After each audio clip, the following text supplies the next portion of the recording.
योगी सरकार के राज्य मंत्री दानिश आज़ाद अंसारी पहुंचे अयोध्या। कांग्रेस और समाजवादी को रखा निशाने पर, कहा समाजवादी और कांग्रेस फूट डालो राज करो की नीति अपना रहे हैं। योगी सरकार में अल्पसंख्यक मामले के राज्य मंत्री दानिश आज़ाद अंसारी आज अयोध्या पहुंचे, जहां उन्होंने पूर्व सांसद से भी मुलाकात की और सर्किट हाउस में पत्रकारों से भी बात की। उसके बाद दानिश आज़ाद अंसारी पहुंचे देवकाली वजीरगंज अल्पसंख्यक जिला अध्यक्ष आसिफ अंसारी के निवास, जहां उनका भाजपा के अल्पसंख्यक नेताओं ने भव्य स्वागत किया। दानिश आज़ाद अंसारी ने पत्रकारों से बात करते हुए कहा कि मोदी और योगी की सरकार चौमुखी विकास कर रही है और उनके नेतृत्व में देश प्रदेश आगे बढ़ रहा है। उन्होंने कहा ग्राउंड पर रहकर लोगों के समस्याओं को सुनना और उनका हल करना, यही हमारी पार्टी और हमारी प्राथमिकता है। उन्होंने योगी आदित्यनाथ की तारीफ करते हुए कहा कि जो योगी सरकार ने वादे किए थे उसको पूरी तरह से ईमानदारी से निभाया जा रहा है और आगे भी निभाया जाएगा। उन्होंने कांग्रेस और सपा को निशाने पर लेते हुए कहा कि यह गरीबों के खिलाफ साजिश हमेशा करते आए हैं और इन्होंने अल्पसंख्यकों और गरीबों का विकास रोका है। दानिश आज़ाद अंसारी ने कहा कि कांग्रेस और समाजवादी के नेता मुसलमान के पीठ पर खंजर भोंकने का काम कर रहे हैं। उन्होंने कांग्रेस और समाजवादी को आधुनिक भारत के अंग्रेज बताया। उन्होंने कहा अगर कांग्रेस और सपा मुसलमान की इतनी हितैषी होती तो कब के 3 तलाक जैसे अहम मुद्दे खत्म हो गए होते और बहनों को इंसाफ मिलता है, और इतने ही हितैषी होते तो वक्फ की संपत्ति पर आज कॉलेज हॉस्पिटल खुले होते जिससे गरीब लोगों का भला होता। दानिश आज़ाद अंसारी ने कहा कि यह लोग हमेशा अल्पसंख्यकों के साथ धोखा करते आए हैं और आज भी वही काम कर रहे हैं और कोई अच्छा कानून आता है तो ये लोग भ्रम फैलाते हैं, जो आज भी कर रहे हैं। उन्होंने कहा कि कांग्रेस और सपा फूट डालो राज करो की नीति अपना कर चल रही है और लोगों को भ्रमित भी कर रही है, तो वही बीजेपी अल्पसंख्यक मोर्चा के जिला अध्यक्ष आसिफ अंसारी ने कहा कि आज योगी सरकार के मंत्री दानिश आज़ाद अंसारी फैजाबाद में आए हैं और लोगों की समस्याएं सुनेंगे और उनको सरकार तक पहुंचाएंगे। आसिफ अंसारी ने बताया कि दानिश आज़ाद अंसारी का अल्पसंख्यक मोर्चा के तमाम नेताओं ने मंत्री दानिश आज़ाद अंसारी का भव्य स्वागत किया है। अल्पसंख्यक मोर्चे के जो जिला अध्यक्ष आसिफ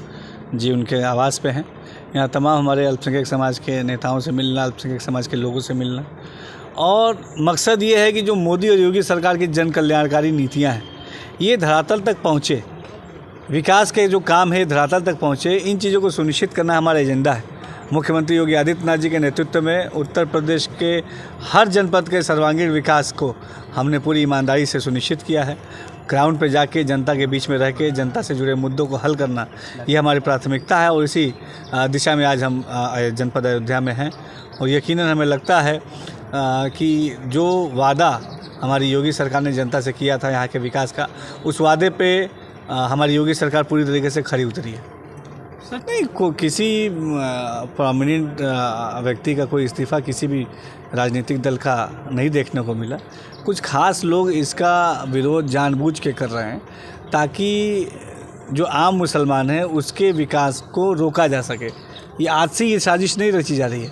आज़ादी के बाद से लेकर अब तक, हम आज़ादी के 75 साल हो गए, लेकिन कांग्रेस और समाजवादी पार्टी जैसे दल और उनके नेता जो मुसलमानों का हितैषी बनने का मुखौटा अपने चेहरे पे लगाए रहते हैं, लेकिन दरअसल उनके हाथ में खंजर होता है जो मुसलमानों के पीठ पे भोंकने का काम वो करते हैं।